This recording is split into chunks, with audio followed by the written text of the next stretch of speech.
Hi everyone, my name is Nick Orsma. I'm from Kennesaw State University. I'm originally from Alpharetta, Georgia. However, I came to Kennesaw so I could pursue a degree in computer game design and development. And that's actually what I want to talk with you guys about today. Because today, I want to introduce to your class a quick lesson about game design. So game design is the study and discipline of making games fun and engaging. And today, I want to show you guys what goes on inside the mind of a game designer when they make a game. After I introduce to you the topic, and give you guys an idea of what game design really is, I want to end the lesson by by giving you guys an opportunity to make your own game, so that you can have someone else in the classroom play test it, and then receive feedback so you can make the game better, and get a good idea of what actually happens when you make a game. Firstly, think to yourself of a sport or a board game that you've played. It can be football, kickball, Foursquare, Candyland, Monopoly, the Game of Life, anything that comes to mind. So thinking back of when you played them, did you have any house rules? Anything like giving $200 to players in Monopoly for passing the start, or banning cherry bombs in Foursquare?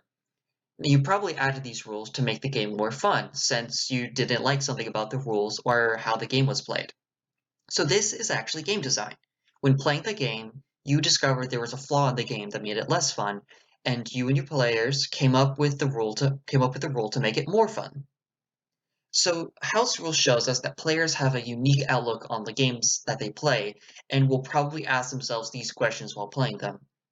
What does it look like? Does it look exciting to play like basketball, or does it look more methodical like chess? What does it feel like to play, and how do you feel while playing it? Is it relaxing, like hopscotch, or intense as a running race? Do you feel focused, or are you overwhelmed? What do you do when you play? Like, what is your style of play? What happens when you make decisions? Can one mistake ruin your entire game, or are there even that many decisions to make? How does the game work? What are the rules, and how are you supposed to follow them? So, while players often ask themselves those questions, game designers have a very different perspective on games, and while making games will have a very different set of questions they ask themselves. So, they'll often ask themselves, how can this game work? What are the rules do we want to use, and how do we want players to follow them? How does that work for the players? Will they like the rules, or do you think they'll get annoyed or bored by them? Next question is a big one. How do you think the players will play the game? Game designers will often have a specific play style in their mind when they come up with the rules, but often new players may follow the rules in a different way. So think back when you were a kid playing tag on the playground, and how instead of running away from the it kid, some kids would play the game like hide and seek. How will players feel when playing? Are they intensely focused, or are they relaxed and having fun? Or maybe they're even too frustrated. How will it look when playing it? Are they looking like how you would imagine them to look? And while thinking about all these things, and while rewriting some of the rules to accommodate, and while observing playstyles and trying to read the room on the game designers will often try to organize their game into three parts called dynamics, mechanics, and aesthetics. Mechanics are the game's rules and systems. They're what's in the rulebook that says take this many cards when you do this, or roll this many times and do this at this number. It's the stuff in the rulebook. And from following those rules, players will create dynamics. Dynamics are the flow of the play and the patterns and playstyles that arise because of the mechanics. Think back to the kids in the playground that would hide instead of running. That behavior is a dynamic of play because of the rules. And aesthetics are the feel and the appearance of a game. Appropriate artwork and gameplay can work together to create a feeling or communicate to a player on how the game is. It's ultimately aesthetic is how you players feel about the game, whether they like it or not. To better explain mechanics, dynamics, and aesthetics in a relationship, let's look at a good example. This example, I want to choose Minecraft. So Minecraft's mechanics include breaking blocks, placing blocks, and interacting with creatures. When players discover the block mechanics by holding down left click on a block and then right clicking to place the block, they'll probably want to use this mechanic to break blocks and build something cool like a house or a statue. They'll want to probably explore the world and find more blocks. They'll venture out into the wilderness and discover new biomes, or dig into the earth to find precious metals. So from the mechanics of breaking and placing blocks, this creates the dynamic of exploring and mining. While this is happening, they'll probably be attacked by a zombie or a skeleton when nighttime comes, which drives them to create a good shelter. They'll probably also find some sheep or some pigs out and about, and they'll use them as a food source to allow them to explore more. This creates the dynamic of farming and fighting. And while this is all going on, the player is probably quite relaxed. Minecraft has a very relaxed atmosphere from its pixely and almost childish art style with it adhering to the blocky aesthetic and how its music is very soft and ambient. Outside of nighttime and certain areas, the player is rarely in any real danger, meaning most players can explore the world freely and build without fear of repercussion. The player will probably take from this that Minecraft is a very chill game to play and will use it to relax. So this is Minecraft's aesthetic, and one of the biggest pulls for players to keep playing. So as we see that mechanics, dynamics, and aesthetics all are interlocked with each other, where mechanics creates dynamics and dynamics feeds into aesthetic. It is in this order that game designers perceive their game, but it's in the opposite direction that players perceive the game. Players feel good or bad about a game before they analyze the rules. It's from aesthetic that players start and will then learn about dynamics and then analyze the rules. So game designers, because they come up with the rules first when they make games, can have trouble perceiving the game in this way because they make it going from rules to dynamics to aesthetics. And this is why it's oh so very important for game designers to playtest their game so that they can learn about the game from the player's perspective. Now, I've probably talked your guys' ears off. After all, it's a lot less fun to talk about playing games than it is to actually play them. So now I want you guys at home to think about some of the things I've mentioned, and I want you to apply them to try to make your own game.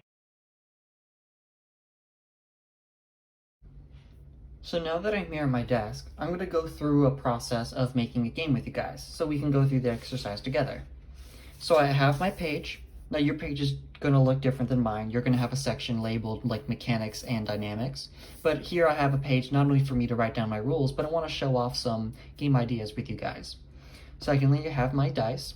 If you don't have a six-sided dice at home, you can use any phone app or website that replicates rolling a dice, any random number generator, and I'll have my pen in order for me to write down the rules of my game.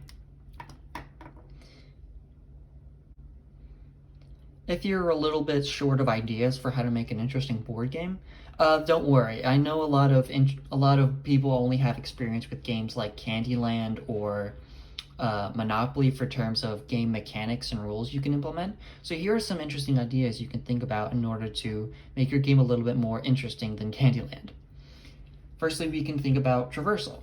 Maybe the point of the game is to go from point A to point B with some form of conflict or problem about getting there. There's some form of challenge you need to overcome in order to reach there, then that creates for interesting gameplay. Secondly, we can also have building or destroying. Maybe the point of the game is to create something really big and impressive while someone else is trying to destroy it. Or maybe you're trying to destroy something while someone else is trying to build something. We also have building and trading. Maybe you need to use some form of currency or gather some form of resources in order to do something. Maybe if there's other players in the game, you can trade with them. There's also racing against the clock.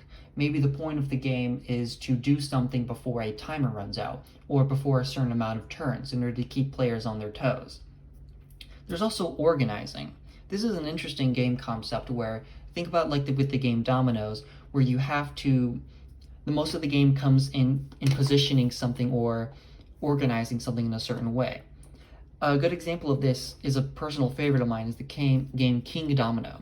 King Domino is a game about where you get these certain tiles, and based on what tiles you draw, you have to match them towards each other.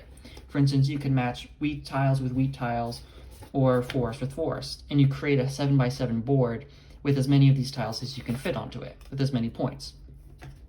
And lastly, if you're thinking about your game being multiplayer, think about whether you want the players to be competing against one another or maybe cooperating with each other. Most games that I've experienced have some form of competition between players, but perhaps some players need to cooperate on some level in order to not only win the game but prevent everyone from losing the game. When you think that you've come up with enough interesting ideas and you think you're ready to start writing out some of the rules, go to the mechanics session and start jotting them down in bulletin form. I've actually come up with a small game idea to help you guys through the process and to give you guys some your own ideas for how some rules can be written. My idea came from an inspiration by Dungeons and Dragons, where you run a very small party running through a quick, short dungeon that's generated by this dice. The idea is that you have 3 adventurers that are either a knight, a thief, or a wizard, and you go through a number of dungeons generated by this dice. For instance, you have 4, 6, and 1. With 4, 6, and 1, you have rooms. I've written them down. A treasure chest room, a puzzle room, and a room with a big monster in them. Now, I'm not going to write down the entire rule set here. I'm just wanting to show you guys off a small idea for what I've had, so that I can also demonstrate for the next section, which is writing out dynamics and playing it with your group. So once you're done bulleting all of your rules, playtest it with your group, or anyone else that's around you that's wanting to play it. The purpose of this is to not only fill the holes in some rules that you may not have thought of, but also in order to discern 2 types of dynamics and gameplay styles that arise from this. Think to yourself if this was something that you were expecting, or maybe some new gameplay styles were popping up that you are okay with, or maybe you're not and you need to rewrite the rules. When I was coming up with my game, I had a friend of mine playtest it. And while she was entertained by the idea of having a dice generate the rooms, ultimately there wasn't enough interesting decisions for her to make, and she grew a little bit bored of it towards the end. So that was something that I needed to think about in order to make the game more interesting. So if this happens, feel free to rewrite some of your rules and try to come up and rename the 2 dynamics that arise when your gameplay is played in the way that you like it. When you're content with the rules of your game and you're ready to pass it off with another group, trade games with another group so that you can playtest their game and they'll play yours. When you're playing, be sure to record 3 pieces of feedback for them. It can be good or bad, so long as it's helpful for them to develop their game, and they'll give you 3 pieces of their feedback so that you can learn how real game developers playtest their games and develop better games. So thank you guys for being a part of this activity. I hope you guys had as much fun doing it as I did making it, and I'll see you guys later.